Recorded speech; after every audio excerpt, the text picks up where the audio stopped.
بسم الله الرحمن الرحيم ألف لام ميم صاد كتاب أنزل إليك فلا يكن في صدرك حرج منه لتنذر به وذكرى للمؤمنين اتبعوا ما أنزل إليكم من ربكم ولا تتبعوا من دونه أولياء قليلا ما تذكرون وكم من قرية أهلكناها فجاءها بأسنا بياتا أو هم غائرون فما كان دعواهم إذ جاءهم بأسنا إلا أن قالوا إنا كنا ظالمين فلنسألن الذين أرسل إليهم ولنسألن المرسلين ولنقصن عليهم بعلم وما كنا غائبين والوزن يومئذ الحق فمن ثقلت موازينه فأولئك هم المفلحون ومن خفت موازينه فأولئك الذين خسروا أنفسهم بما كانوا بآياتنا يظلمون ولقد مكناكم في الأرض وجعلنا لكم فيها معايش قليلا ما تشكرون ولقد خلقناكم ثم صورناكم ثم قلنا للملائكة اسجدوا لآدم فسجدوا إلا إبليس لم يكن من الساجدين قال ما منعك ألا تسجد إذ أمرتك قال أنا خير منه خلقتني من نار وخلقته من طين قال فاهبط منها فما يكون لك أن تتكبر فيها فاخرج إنك من الصاغرين قال أنذرني إلى يوم يبعثون قال إنك من المنذرين قال فبما أغويتني لأقعدن لهم صراطك المستقيم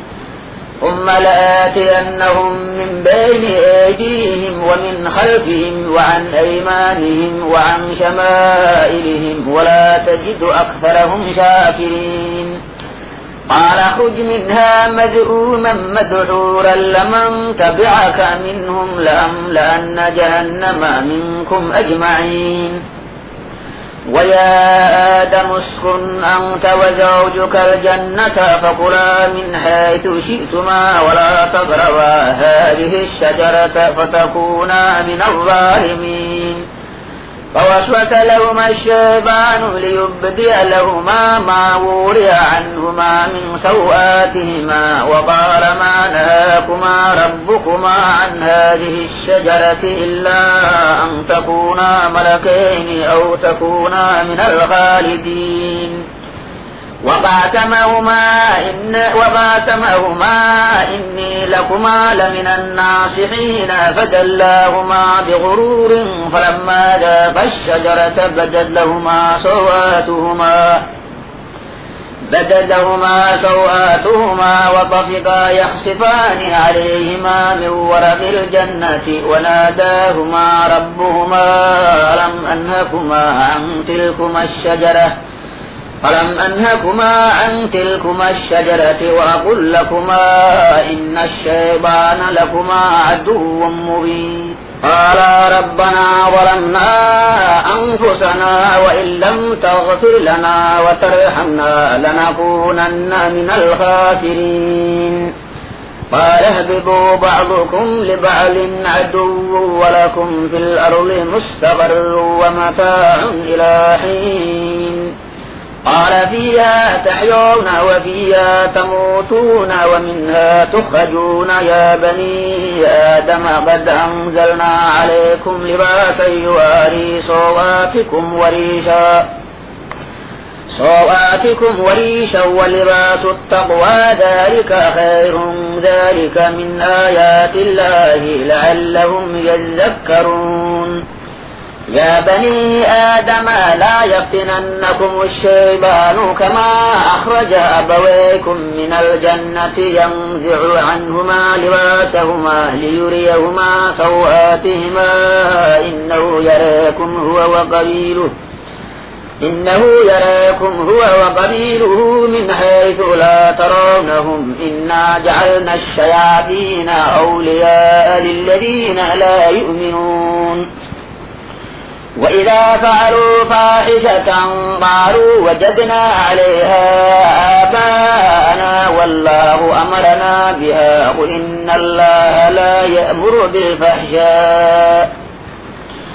إن الله لا يأمر بالفحشاء أتقولون على الله ما لا تعلمون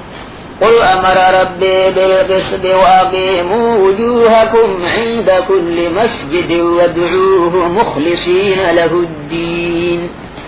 كما بدأكم تعودون فريقا هدى وفريقا حق عليهم الضلالة إنهم اتخذوا الشياطين أولياء من دون الله ويحسبون أنهم مهتدون يا بني آدم خذوا زينتكم عند كل مسجد وكلوا واشربوا ولا تسرفوا إنه لا يحب المسرفين قل من حرم زينة الله التي أخرج لعباده والطيبات من الرزق قل هي للذين آمنوا في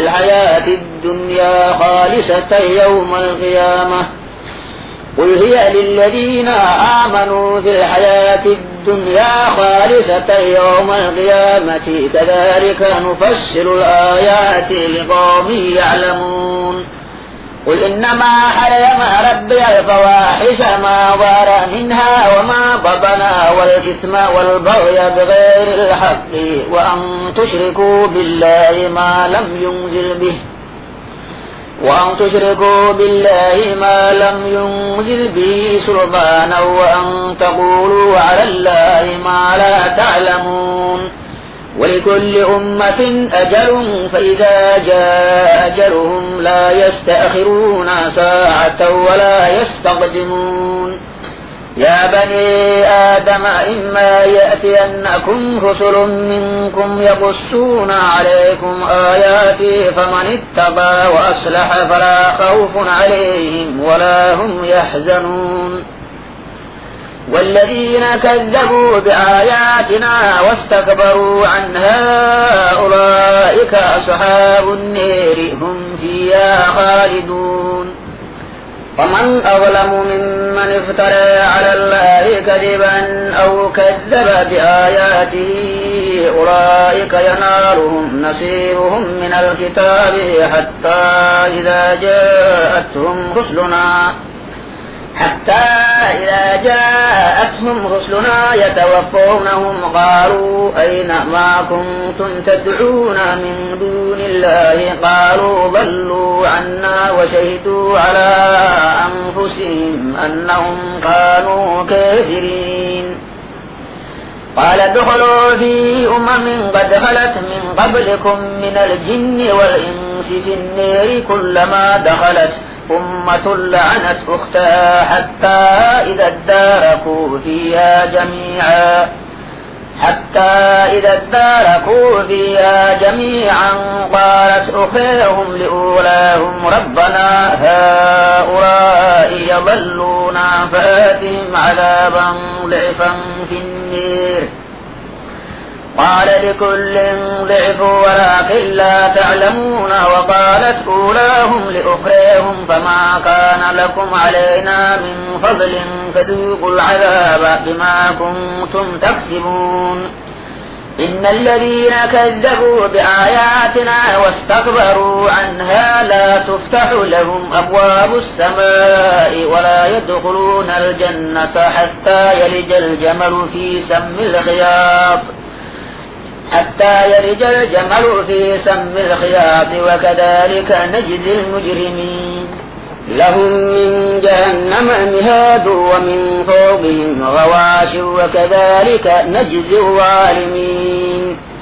والذين آمنوا وعملوا الصالحات لا نكلف نفسا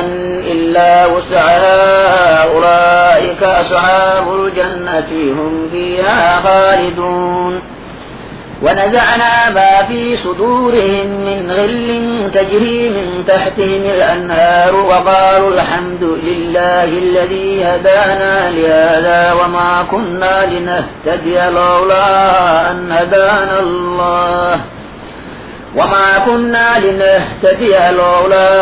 هدانا الله لقد جاءت رسل ربنا بالحق ونودوا أن تلكم الجنة أورثتموها بما كنتم تعملون ونادى أصحاب الجنة أصحاب النار أن قد وجدنا ما وعدنا ربنا حقا فهل وجدتم ما وعد ربكم حقا قالوا نعم فأذن مؤذن بينهم اللعنة الله على الظالمين الذين يصدون عن سبيل الله ويبغونها عوجا وهم بالآخرة كافرون وبينهما حجاب وعلى الأعراف رجال يعرفون كلا بسيماهم ونادوا أصحاب الجنة أن سلام عليكم لم يدخلوها وهم يطمعون وإذا صرفت أبصارهم تلقاء أصحاب النار قالوا ربنا لا تجعلنا مع القوم الظالمين ونادى أصحاب الأعراف رجالا يعرفونهم بسيماهم قالوا ما أغنى عنكم جمعكم وما كنتم تستكبرون أهؤلاء الذين أقسمتم لا ينالهم الله برحمة ادخلوا الجنة لا خوف عليكم ولا أنتم تحزنون ونادى أصحاب النار أصحاب الجنة أن أفيضوا علينا من الماء يوم ما رزقكم الله قالوا إن الله حرمهما على الكافرين الذين اتخذوا دينهم لهوا ولعبا وغرتهم الحياة الدنيا فاليوم ننساهم كما نسوا لقاء يومهم هذا وما كانوا بآياتنا يجحدون ولقد جئناهم بكتاب فصلناه على علم هدى ورحمة لقوم يؤمنون هل ينظرون إلا تأويله يوم يأتي تأويله يقول الذين نسوه من قبل قد جاءت رسل ربنا بالحق فهل لنا من شفعاء فيشفعوا لنا أو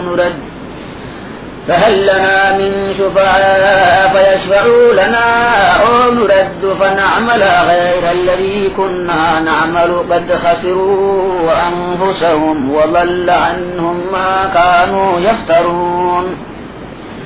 إن ربكم الله الذي خلق السماوات والأرض في 6 أيام ثم استوى على العرش يغشي الليل النهار يطلبه حثيثا والشمس والقمر والنجوم مسخرات بأمره ألا له الخلق والأمر تبارك الله رب العالمين ادعوا ربكم تضرعا وخفية إنه لا يحب المعتدين ولا تفسدوا في الأرض بعد إصلاحها وادعوه خوفا وطمعا إن رحمة الله قريب من المحسنين وهو الذي يرسل الرياح نشرا بين يدي رحمته حتى إذا أقلت سحابا ثقالا سقناه لبلد ميت فأنزلنا به الماء فأخرجنا به من كل الثمرات كذلك نخرج الموتى لعلكم تذكرون والبلد الطيب يخرج نباته بإذن ربه والذي خبث لا يخرج إلا نكدا كذلك نصرف الآيات لقوم يشكرون. لقد أرسلنا نوحا إلى قومه فقال يا قوم اعبدوا الله ما لكم من إله غيره إني أخاف عليكم عذاب يوم عظيم. قال الملأ من قومه إنا لنراك في ضلال مبين. قال يا قوم ليس بي ضلالة ولكني رسول من رب العالمين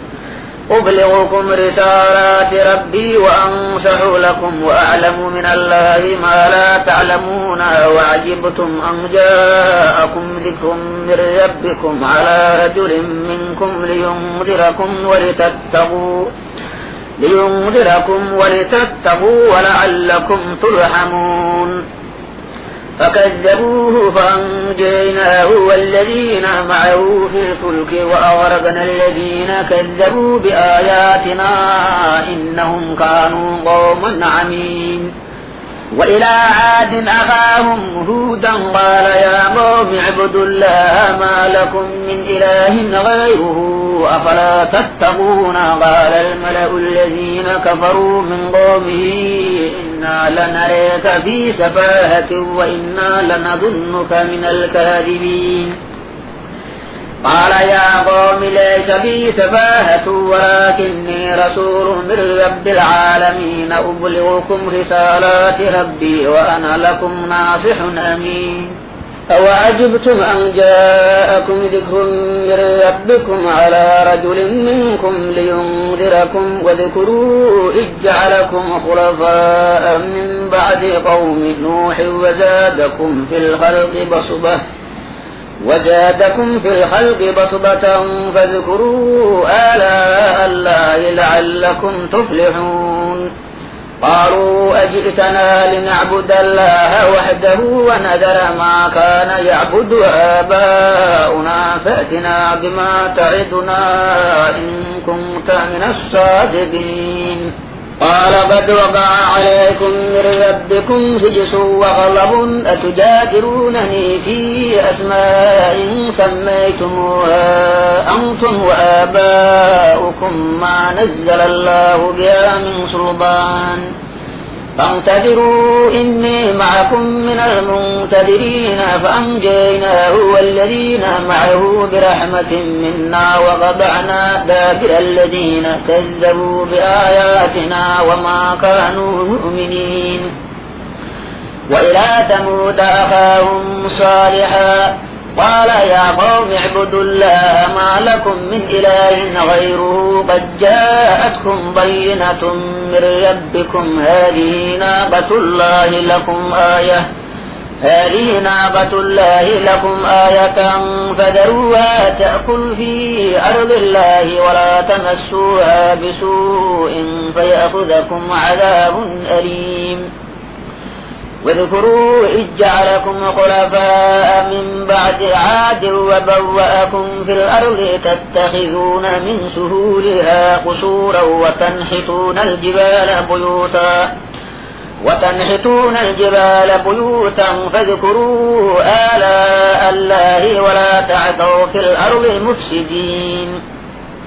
قال الملأ الذين استكبروا من قومه للذين استضعفوا لمن آمن منهم أتعلمون أن صالحا مرسل من ربه قالوا إنا بما أرسل به مؤمنون. قال الذين استكبروا إنا بالذي آمنتم به كافرون فعقروا الناقة وعتوا عن أمر ربهم وقالوا يا صالح ائتنا بما تعدنا إن كنت من المرسلين. فأخذتهم الرجفة فأصبحوا في ديرهم جاثمين.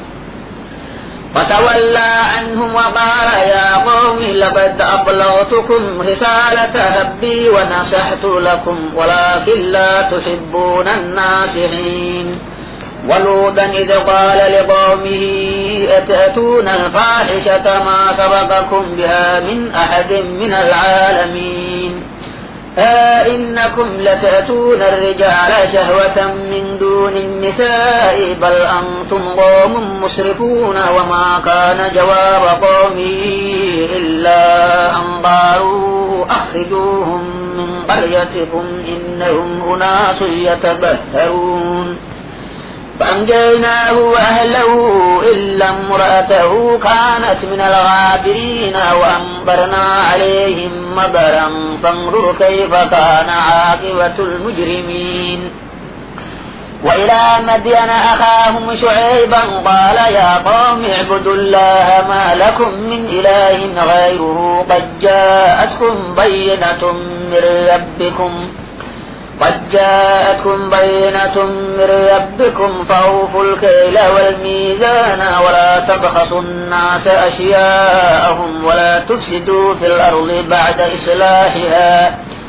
ذلكم خير لكم إن كنتم مؤمنين ولا تقعدوا بكل صراط توعدون وتصدون عن سبيل الله من آمن به وتبغونها عوجا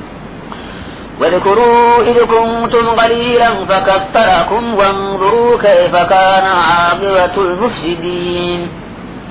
وإن كان طائفة منكم آمنوا بالذي أرسلت به وطائفة لم يؤمنوا فاصبروا حتى يحكم الله بيننا وهو خير الحاكمين قال الملأ الذين استكبروا من قومه لنخرجنك يا شعيب والذين آمنوا معك من قريتنا أو لتعودن في ملتنا قال أولو كنا كارهين قد افترينا على الله كذبا إن عدنا في ملتكم بعد إذ نجانا الله منا وما يكون لنا أن نعود فيها إلا أن يشاء الله ربنا وسع ربنا كل شيء علما على الله توكلنا ربنا افتح بيننا وبين قومنا بالحق وأنت خير الفاتحين وقال الملأ الذين كفروا من قومه لئن اتبعتم شعيبا إنكم إذا لخاسرون فأخذتهم الرجفة فأصبحوا في دارهم جاثمين الذين كذبوا شعيبا كأن لم يغنوا فيها الذين كذبوا شعيبا كانوا هم الخاسرين فتولى عنهم وقال يا قوم لقد أبلغتكم رسالات ربي ونصحت لكم فكيف آسى على قوم كافرين وما أرسلنا في قرية من نبي إلا أخذنا أهلها بالبأساء والضراء لعلهم يضرعون ثم بدلنا مكان السيئة الحسنة حتى عفوا وقالوا قد مس آباءنا الضراء والسراء فأخذناهم بغتة وهم لا يشعرون ولو أن أهل القرى آمنوا واتقوا لفتحنا عليهم بركات من السماء والأرض ولكن كذبوا فأخذناهم بما كانوا يكسبون أفأمن أهل القرى أن يأتيهم بأسنا بياتا وهم نائمون أوأمن أهل القرى أن يأتيهم بأسنا ضحى وهم يلعبون أفأمنوا مكر الله فلا يأمن مكر الله إلا القوم الخاسرون أولم يهد للذين يرثون الأرض من بعد أهلها أن لو نشاء أصبناهم بذنوبهم ونطبع على قلوبهم فهم لا يسمعون تلك القرى نقص عليك من أنبائها ولقد جاءتهم رسلهم بالبينات فما كانوا ليؤمنوا بما كذبوا من قبل كذلك يطبع الله على قلوب الكافرين وما وجدنا لأكثرهم من عهد وإن وجدنا أكثرهم لفاسدين ثم بعثنا من بعدهم موسى بآياتنا إلى فرعون وملئه فظلموا بها فانظر كيف كان عاقبة المفسدين. وقال موسى يا فرعون إني رسول من رب العالمين حقيق على ألا أقول على الله إلا الحق قد جئتكم ببينة من ربكم فأرسل معي بني إسرائيل. قال إن كنت جئت بآية فأت بها إن كنت من الصادقين. فألقى عصاه فإذا هي ثعبان مبين ونزع يده فإذا هي بيضاء للناظرين. قال الملأ من قوم فرعون إن هذا لساحر عليم يريد أن يخرجكم من أرضكم فماذا تأمرون؟ قالوا أرجئه وأخاه وأرسل في المدائن حاشرين يأتوك بكل ساحر عليم. وجاء السحرة فرعون قالوا إن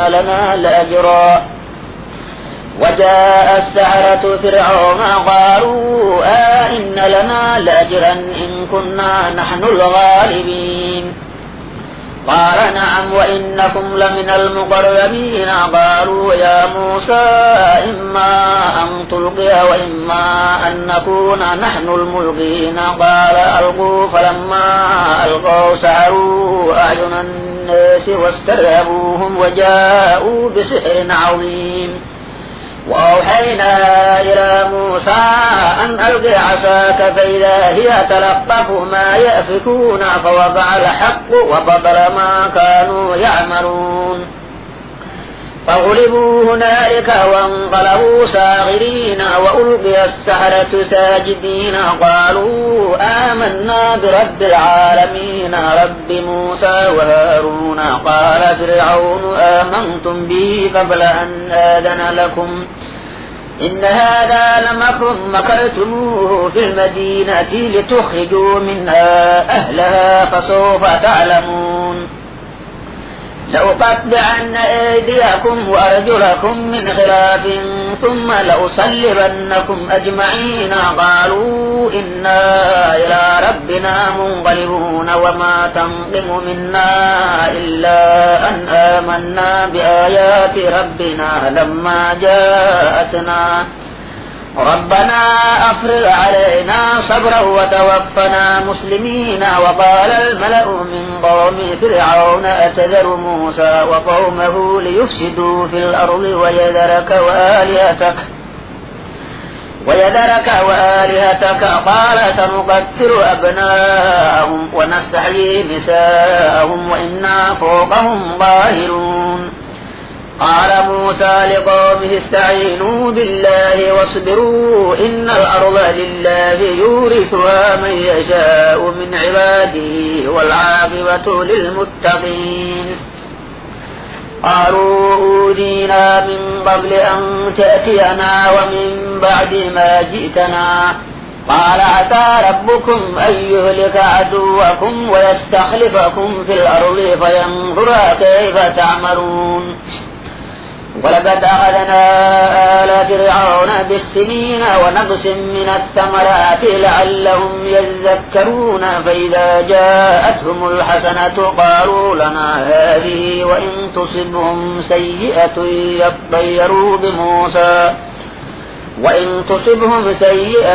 يطيروا بموسى ومن معه ألا إنما طائرهم عند الله ولكن أكثرهم لا يعلمون. وقالوا مهما تأتنا به من آية لتسحرنا بها فما نحن لك بمؤمنين. فأرسلنا عليهم الطوفان والجراد والقمل والضفادع والدم آيات مفصلات فاستكبروا وكانوا قوما مجرمين. ولما وقع عليهم الرجز قالوا يا موسى ادع لنا ربك بما عهد عندك لئن كشفت عنا الرجز لنؤمنن لك ولنرسلن معك بني إسرائيل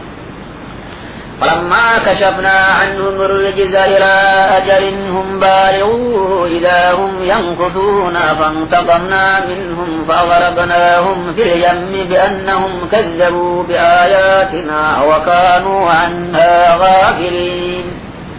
وأورثنا القوم الذين كانوا يستضعفون مشارق الأرض ومغاربها التي باركنا فيها وتمت كلمة ربك الحسنى على بني إسرائيل بما صبروا ودمرنا ما كان يصنع فرعون وقومه وما كانوا يعرشون وجاوزنا ببني إسرائيل على قوم يعكفون على أصنام لهم قالوا يا موسى اجعل لنا إلها كما لهم آلهة قال إنكم قوم تجهلون إن هؤلاء متبر ما هم فيه وباطل ما كانوا يعملون قال أغير الله أبغيكم إلها وهو فضلكم على العالمين وإذا أنجيناكم من آل فرعون يسومونكم سوء العذاب يقتلون أبناءكم ويستحيون نساءكم وفي ذلكم بلاء من ربكم عظيم ووعدنا موسى 30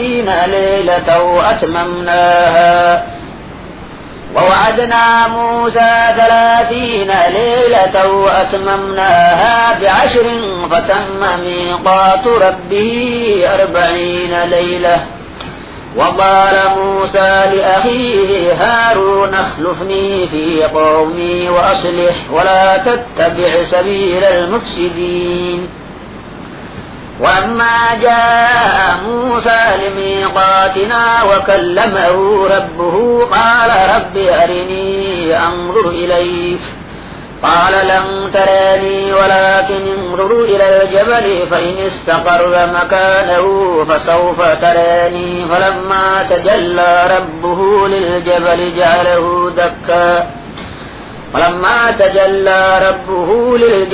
جعله دكا وخر موسى صعقا فلما أفاق قال سبحانك تبت إليك وأنا أول المؤمنين قال يا موسى إني اصطفيتك على الناس برسالاتي وبكلامي فخذ ما آتيتك وكن من الشاكرين وكتبنا له في الألواح من كل شيء موعظة وتفصيلا لكل شيء فخذها بقوة وأمر قومك يأخذوا بأحسنها سأريكم دار الفاسقين سأصرف عن آياتي الذين يتكبرون في الأرض بغير الحق وإن يروا كل آية لا يؤمنوا بها وإن يروا سبيل الرشد لا يتخذوه سبيلا وإن يروا سبيل الغي يتخذوه سبيلا ذلك بأنهم كذبوا بآياتنا وكانوا عنها غافلين والذين كذبوا بآياتنا ولقاء الآخرة حبطت أعمالهم هل يجزون إلا ما كانوا يعملون واتخذ قوم موسى من بعده من حليهم عجلا جسدا له خوار ألم يروا أنه لا يكلمهم ولا يهديهم سبيلا اتخذوه وكانوا ظالمين ولما سقط في أيديهم ورأوا أنهم قد ضلوا قالوا لئن لم يرحمنا ربنا ويغفر لنا لنكونن من الخاسرين ولما رجع موسى إلى قومه غضبان أسفا قال بئس ما خلفتموني من بعد أعجلتم أمر ربكم وألقى الألواح وأخذ برأس أخيه يجره إليه قال ابن أم إن القوم استضعفوني وكادوا يقتلونني فلا تشمت بي الأعداء ولا تجعلني مع القوم الظالمين قال رب اغفر لي ولأخي وأدخلنا في رحمتك وأنت أرحم الراحمين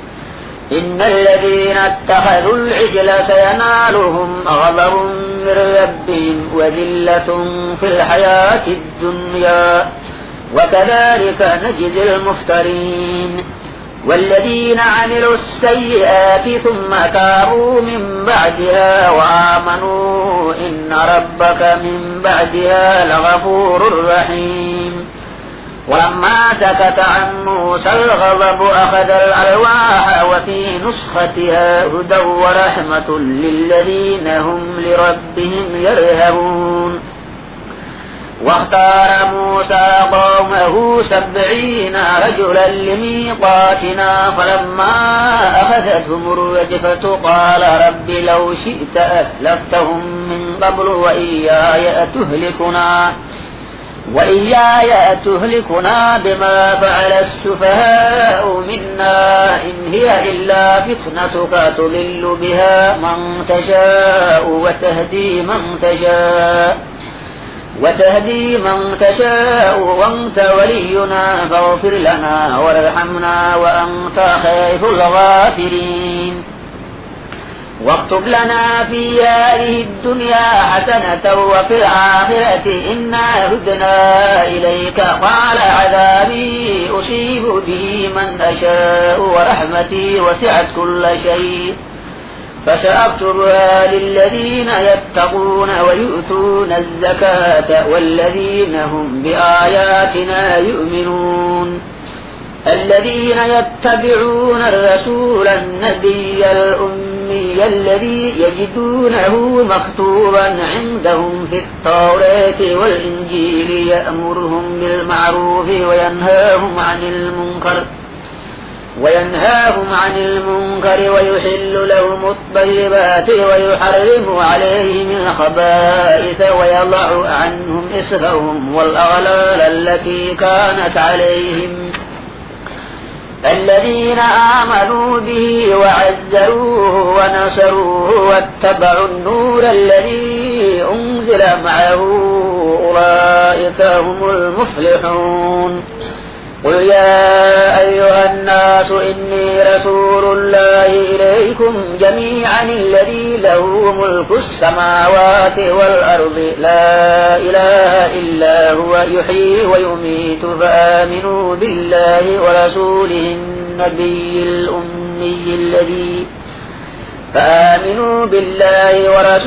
النبي الأمي الذي يؤمن بالله وكلماته واتبعوه لعلكم تهتدون ومن قوم موسى أمة يهدون بالحق وبه يعدلون وقطعناهم 12 أسبابا أمما وأوحينا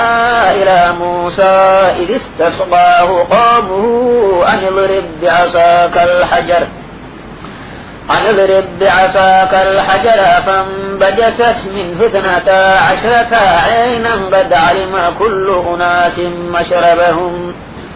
وظللنا عليهم الغمام وأنزلنا عليهم المن والسلوى كلوا من طيبات ما رزقناكم وما ظلمونا ولكن كانوا أنفسهم يظلمون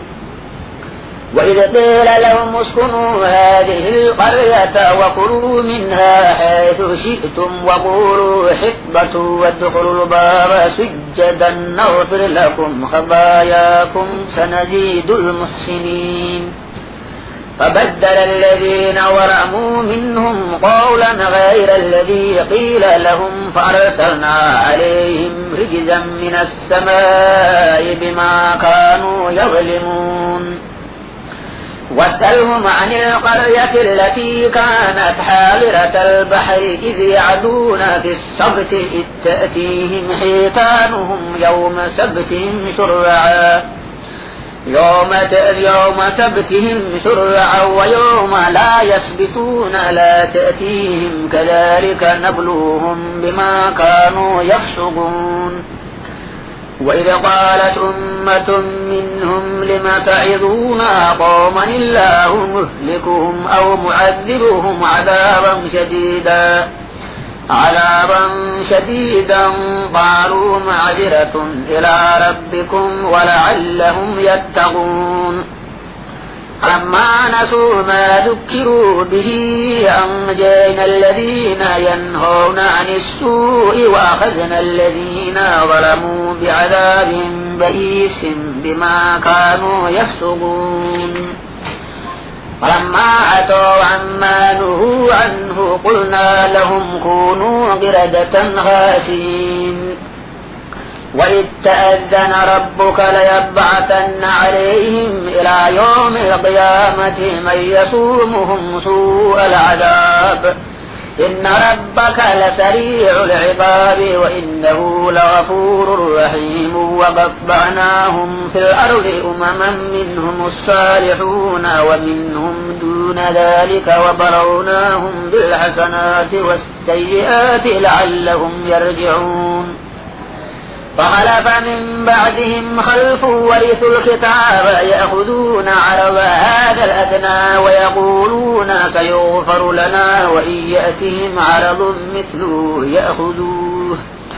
ألم يؤخذ عليهم ميثاق الكتاب ألا يقولوا على الله إلا الحق ودرسوا ما فيه والدار الآخرة خير للذين يتقون أفلا يعقلون والذين يمسكون بالكتاب وأقاموا الصلاة إنا لا نضيع أجر المصلحين وإذ نتقنا الجبل فوقهم كأنه ظلة وظنوا أنه واقع بهم خذوا ما آتيناكم بقوة واذكروا ما فيه لعلكم تتقون وإذ أخذ ربك من بني آدم من ظهورهم ذرياتهم وأشهدهم على أنفسهم ألست بربكم قالوا بلى شهدنا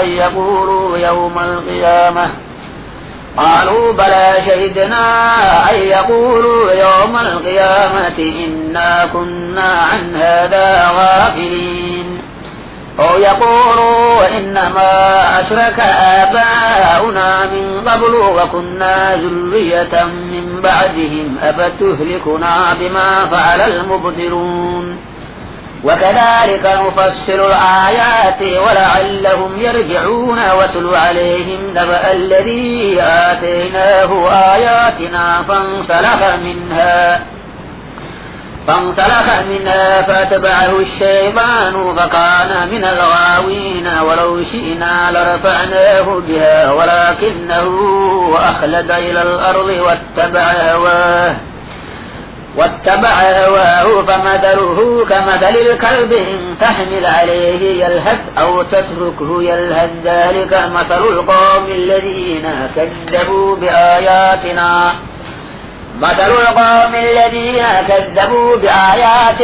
فاقصص القصص لعلهم يتفكرون ساء مثلا القوم الذين كذبوا بآياتنا وأنفسهم كانوا يظلمون من يهد الله فهو المهتدي ومن يضلل فأولئك هم الخاسرون ولقد ذرأنا لجهنم كثيرا من الجن والإنس لهم قلوب لا يفقهون بها ولهم أعين لا يبصرون بها ولهم آذان لا يسمعون بها أولئك كالأنعام بل هم أضل أولئك هم الغافلون ولله الأسماء الحسنى فادعوه بها وذروا الذين يلحدون في أسمائه سيجزون ما كانوا يعملون وممن خلقنا أمة يهدون بالحق وبه يعدلون والذين كذبوا بآياتنا سنستدرجهم من حيث لا يعلمون وأملي لهم إن كيدي متين أولم يتفكروا ما بصاحبهم من جنة إن هو إلا نذير مبين أولم ينظروا في ملكوت السماوات والأرض وما خلق الله من شيء وأن عسى أن يكون قد اقترب أجلهم فبأي حديث بعده يؤمنون من يضلل الله فلا هادي له ويذرهم في طغيانهم يعمهون يسألونك عن الساعة أيان مرساها قل إنما علمها عند ربي لا يجليها لوقتها إلا هو ثقلت في السماوات والأرض لا تأتيكم إلا بغتة يسألونك كأنك حفي عنها قل إنما علمها عند الله ولكن أكثر الناس لا يعلمون قل لا أملك لنفسي نفعا ولا ضرا إلا ما شاء الله ولو كنت أعلم الغيب لاستكثرت من الخير وما مسني السوء إن أنا إلا نذير وبشير لقوم يؤمنون هو الذي خلقكم من نفس واحدة وجعل منها زوجها ليسكن إليها فلما تغشاها حملت حملا خفيفا فمرت به فلما أثقلت